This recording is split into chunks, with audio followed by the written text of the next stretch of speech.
Ladies and Germans, how are you all doing? This is Con Ulrich. This is Ringru, low, low, low. And folks, today on Ciano, of course, giving you some more monthly tourney action. It's what we do here. It's what we love to do. But Ryan, who do we have fighting today, and what did they bring you to the field?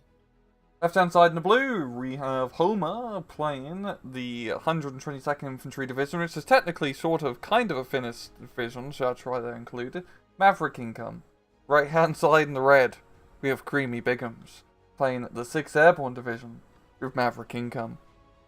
I think I'm going to keep a straight face every time we say Creamy Biggums. One of the best usernames we've probably seen in like a while, so thank you for blessing us with it. Exactly. It's got me saying "dope" the entire time, and not just because Homer's fighting here. But the Red Devils are on the field, and we're going to see the Lotties over here starting to engage those Ox and Bucks, the air landing troops. We've talked about the 6th landing. We've talked about the 122nd. It's still fun to see these guys anyway. Lots of infantry. Lots of infantry. It's been a while since we've seen like 6 Airborne, and always a very fun division to watch, as you just got, all the airborne stuff, and I have, of course, a little bit of national bias for them as well. But we're seeing in the center here, like, this is a very effective and deadly push here from Homer. He's leading the charge of all the flamethrowers, and there's probably not enough paratroopers to hold the point. No, and I might be wrong here, but I'm pretty sure oxen don't really like getting flamed either. No. The whole barbecue thing that kind of goes on. Isn't more to his own troops? Oh no! It's a, I think some of our first kills of the day. He killed his own push.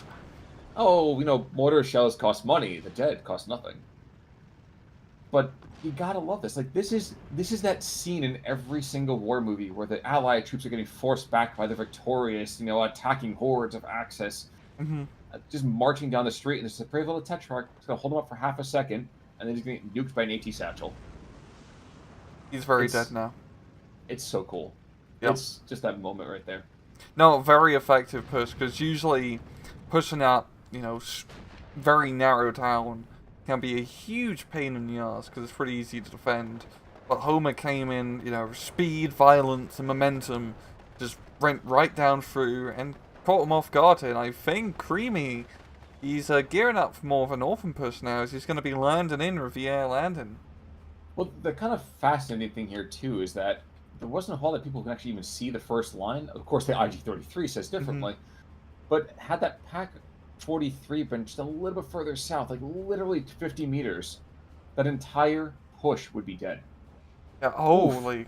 Jesus Christ. Right, is that the IG? That's the IG-33, yeah. Yeah. Yeah. Good. God. That was supposed to be six squads. Yeah, now it's only 2. So the Storm Grenadiers are probably on a pretty easy time holding that town now. And 5 more going to the south. Watch this next thing here. So this turns into, 30 Corps going through the bridge too far. Mm-hmm. The first truck's coming forward, getting shot up. Next truck coming forward, getting shot up. Third truck coming forward. You're sensing a pattern here. Oh wow, yeah, this is really not looking good for Creamy. He's taken some pretty damn big losses, and he's learned to unload his troops probably a little bit sooner rather than later. The Tempest, though, this is the right call. Okay, your guys are getting absolutely owned right now. Drop 250 kilograms of bombs on them. Good call. Yep. Really? Unfortunately, he's going to go down. I think he might be faster than the Vakarov. Wow, get fucked. You're right. Interesting. Stovepipe, in the meantime, going to start to engage. Looking all the way down south, we do have that Maxim 1910 and the rinky-dink kind of AT guns. But this is, wow, even taking 60% losses, 70, maybe even 70 or 80% losses, the air landing troops are still attacking. Yeah, they definitely have a little bit of balls here. And they're actually trading somewhat efficiently here. Homer's taken some decent casualties in his frontline troops, so if he was, or Creamy Biggums, bring in another, platoon of air landing troops, and half of them can make it on through this time, you might be able to get a foothold back into that town. That's entirely possible, but let's not discount the fact that the Sturm Pioneers are actually ridiculously good if you get anywhere close to them. Oh boy. So 2 of them right there are 2 Iron Crosses just kind of hanging on out. Looking back to the northern side, we are going to have another attempt at Tetrarch moving on in, but the group is going to engage, and this guy is going to get absolutely crumped, I think, without too much more fanfare. Yeah, this is really a perfect map here for 1/22nd. I mean, the big 88mm AT gun was designed to fight over this northern sector. It's this large open field. You got the high ground draw. In this case, he's decided to bring it off the hill here, but he can pretty easily just zone out, especially against 6 Airborne. He doesn't have a whole lot of ground-based HE lobbing machines. They much prefer to do that from the air. It's a bit more civilized. Yeah, which is a weird thing to call it civilized, but regardless, I mean, however you kill your enemies, up to you, I suppose. But it is 12-12. Though I think this northern crossroads is going to go over here to Homer whenever he decides to shift his Strum Grenadier just a little further down. Yeah, he just needs to take a little bit of a walk down south, and he could pretty easily just shut that down. But yeah, it's still 12-12. Honestly, kind of surprised considering just how well Homer's been trading. He hasn't been able to really get that all-important flag advantage, which is kind of what you need to win these matches. I think the reason for that, though, is Tetrarch goes down. I think the reason for that, though, is he just wants to make sure he has a nice base of fire. Like, if we have 4 more squads of air landing troops being brought on in, they're going to get off over here on the north side of that ridge, on the up top on that ridge. But the Krupp can technically engage them with a little bit sooner going to engage, and the IG-33 can engage the air landing troops over here in the town. So, yeah, they're going to get out, sort of, but what's going to be left for them? Yeah, the problem up north is not so much bringing in more infantry, it's bringing in fire support, because he can rook air landing troops into that town, but he needs something to back him up, and he does realize that, and is bringing in 75mm howitzers. Not exactly the biggest kaboom, but you don't have many options for 6 Airborne. No, you don't. No, you don't. And actually, we see Pack Howie's really down south trying to engage. He's shutting down this push a little bit. There's a one brave half squad of air landing troops who's going to run afoul of this Stuk 4 here pretty darn soon.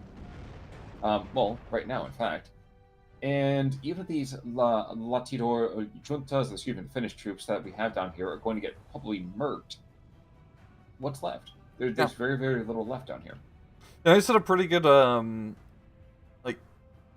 mirror, or want to say, counter to what we saw on Tuesday's game, where the German player couldn't play effectively at CQC, and they continued playing CQC. In this case, Homer is definitely playing to the advantage of his division, holding the right open spaces, using those long-range, high-explosive lobbers, using some indirect 150 mils now. As you can see, it's just working absolute dividends for him. It absolutely is. He can call in another one of those and 2 more in B. We'll be actually getting that pretty darn quickly here. Pack Howies, in the meantime, are going to be engaging. They're looking for the Pack 43, and they'll get it. That's not going to be too much of an issue there. The question is, what happens in the other direction?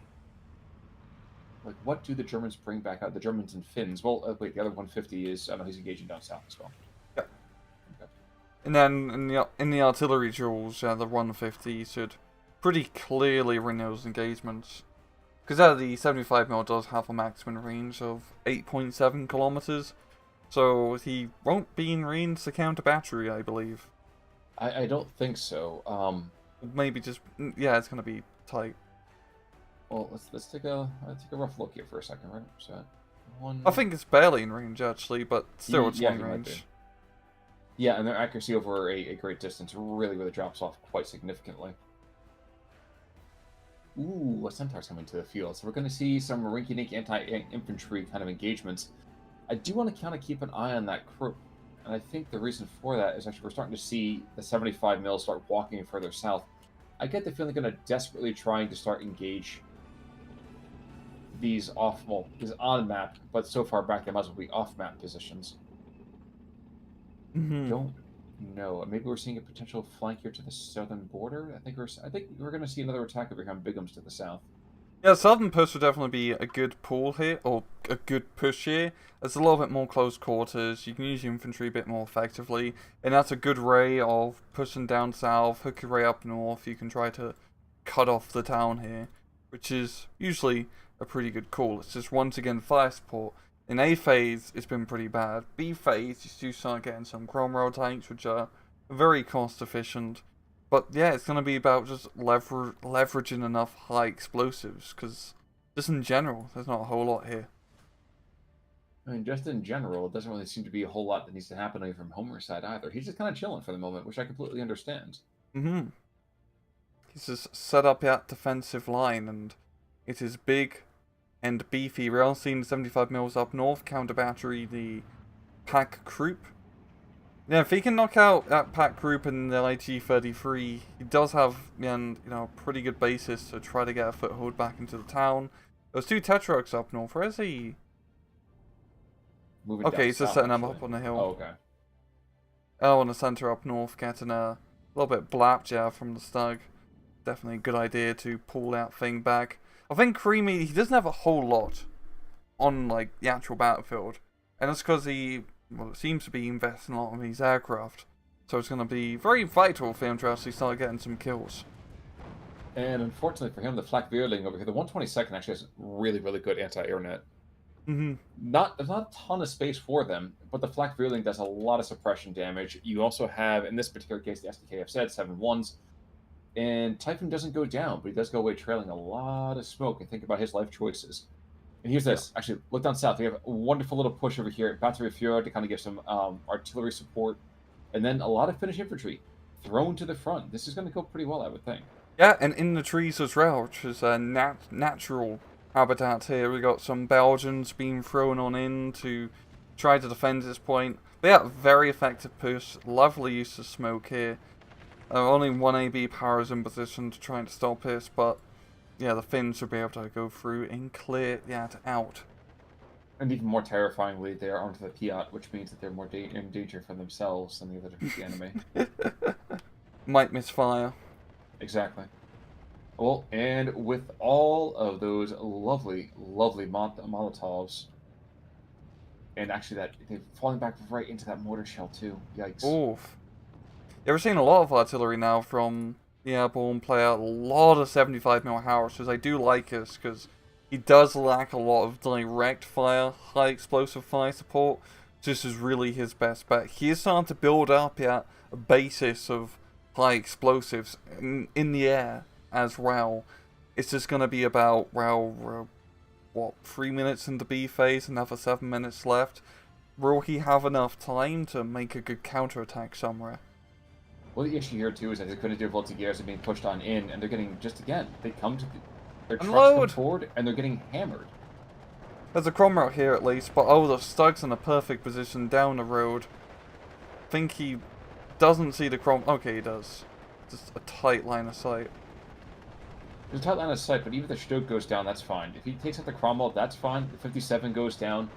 Yeah, even if the Finns go down here, they're doing exactly what they need to, which is just continue to bleed the 6th Airborne.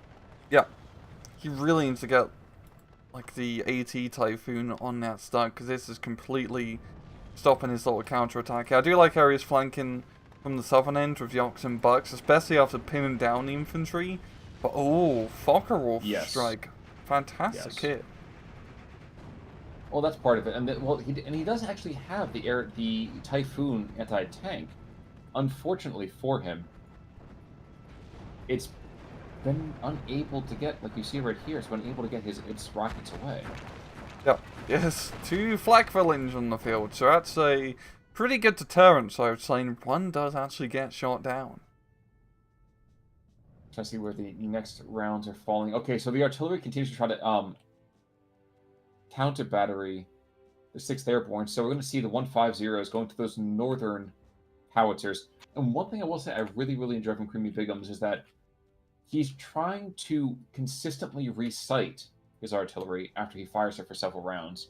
I'm not sure if he's going to get lucky in this case, though. This could be very, very unlucky if the shells impact. I think we're actually going to see that here. It'd probably be a little bit better micro-rise if he was to load him back. It is annoying to do, but load him back in the Jeeps and then move him.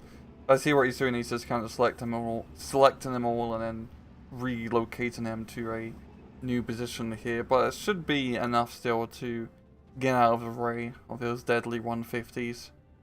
Hey, you know what? We see it rarely enough in the first place. I am totally fine with it.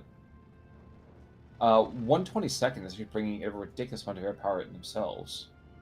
BF-109 actually trying to get some eyes on Focke-Wulf coming in. Tempest's going to try to take a deflection shot, but this pack howitzer doesn't get killed, shockingly enough. Well, barely manages to survive, and we've got a bit of a furball here. Focke-Wulfs and BFs going down all over the place. Tempest trying to get an angle on one of his aircraft, but they're pretty tough to deal with. True. Very, very true. But even if the Polston starts to engage, that's all well and good. I'll just start to counter battery or anti-air, too. That's fine with me. We're seeing down south as well, Homer's continuing to make the push as well, just throwing in more of those cheap, effective Finnish infantry into the front line. Yeah, for 20 points, I'm not going to try to pronounce the name. They are a very bloody good squad. SVTs, Molotovs. The machine gun is, they could probably leave that at home. But good for throwing on the front line. And to kind of levy them a little bit here of just some Sturmgrenadiers, the Sturmgrenadiers are going to cut to pieces by the Cromwell and the 80 pairs running across. But that's fine.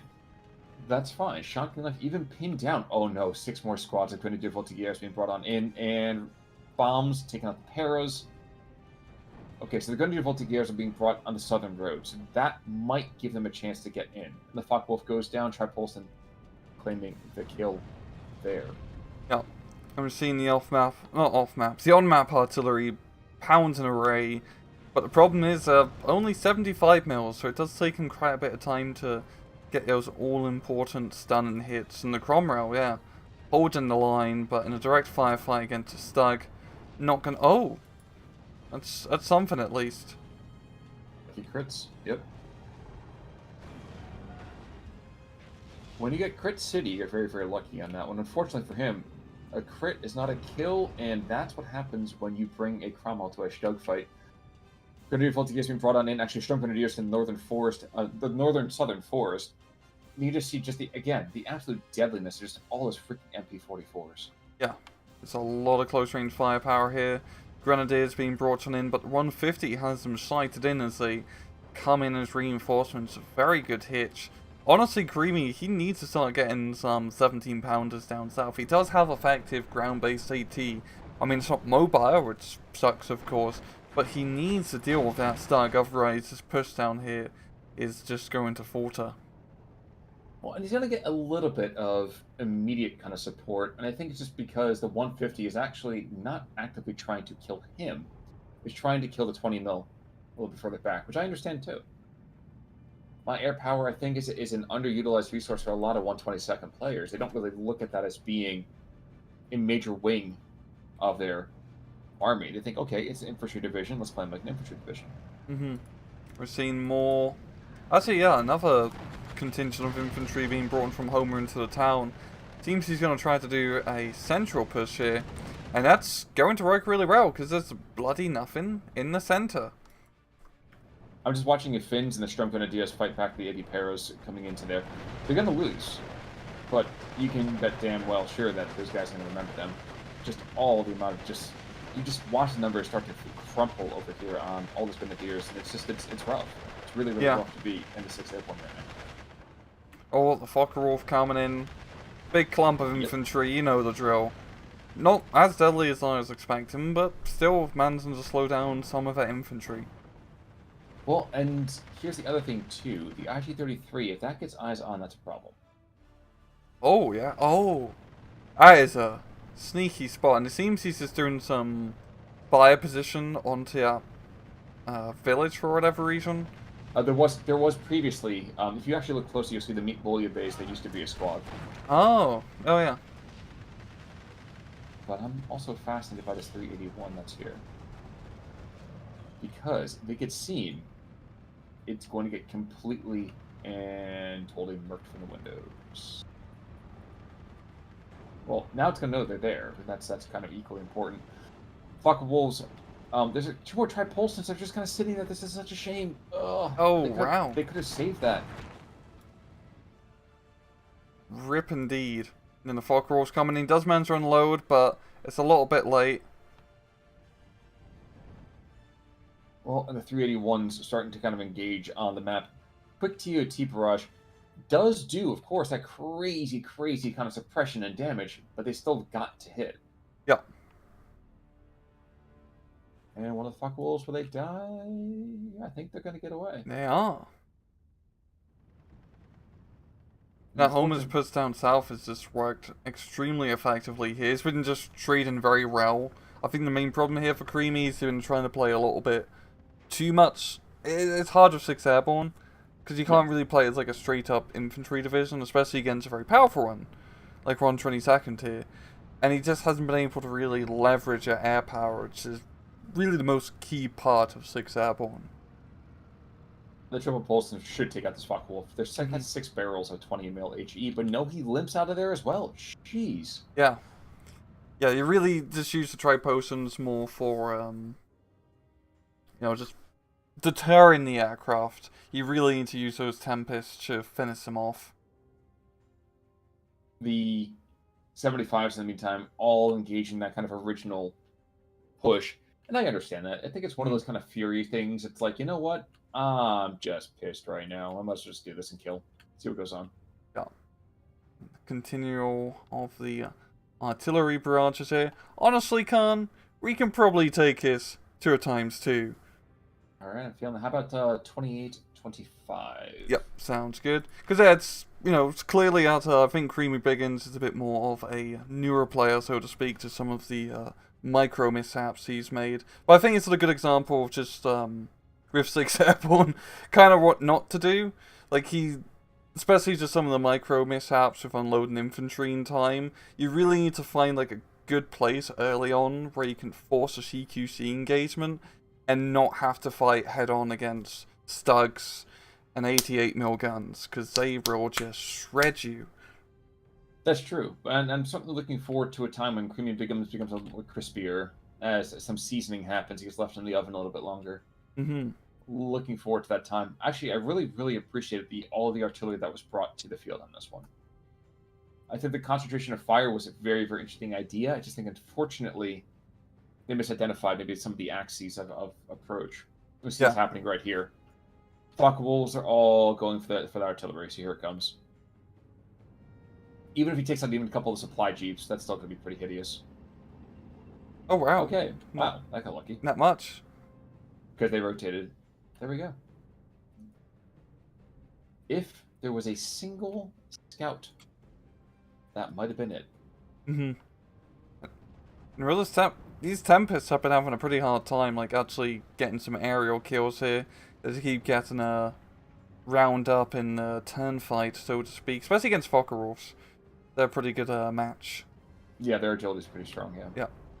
The Tempests get behind. He should. No? Oh, he calls it off. That was a mistake. Clearly, I think we have a German working for the other side here. Yeah. Sturmgrenadiers in Northern Town. These guys have been just chilling for a long time. These air landing troops, I think, are the survivors from that ill-fated push. I think at this point, Homer's just kind of saying, you know what, dude? I have my piece of patch, you have yours, and those, artillery shells start laying in the top, and we get a tap from that. Yeah, and the KD really does speak volumes, yeah. It does. Yeah. It does. Well, that kills, nothing really all that fancy. I also think it's just, bring it back to the match, just that initial push from Homer, like, getting right through the center, very effective, really put Creamy on the back foot. Yeah, and if you look, actually, there's the IG-33s. These guys, I think, we talked about them just in passing, but very much, I think, the heroes of this match. Mm-hmm. Why do I say that? Because the initial kind of pushes that we saw were shot down very easily, or more or less, I think, without too much Sturmdrang, or perhaps the right amount of it, to just see, how would you call it, maybe 150 points just getting obliterated within 30 seconds of each other? Yeah. So, lots of kills, really well sighted, I think, on those. And unfortunately, I think that's put the 6th Airborne in a hole they couldn't climb out of. So, yeah, it's just engaging in favourable terrain for Homer, which is long range with high explosives, definitely worked quite well. And a bit more of a CQC map, like Orson North, for example. I think 6 Airborne does work a bit better, but unless, like I said, you can really leverage, like, air spam, you're just going to lose out in those open maps. Unless you like use he really sort of used like more 17-pounders down south, but even then they can only influence the match so much. Yeah, I guess just to put a final kind of nail on that too, if you look at the chronology real quick, you'll see from 149 until 330, there's a lot of kills, Ooh. and none of them, unfortunately, are Axis troops. Yep. So Apart from that's that one pretty much the other two. Cosmolet. That poor Cosmolet. Yeah, yeah. Unfortunately, Kilroy was not with him. But other than that, I mean, Creamy Biggums, honestly, I'm looking forward to more from him. Homer, well played today. Definitely use the 122nd here to a good effect. But until next time, do you have any other things here, sir? No. Folks, in that case, then it's time for us to say goodbye. Until next time, I'm Conor Work. I'm Rangaroo. Take it easy.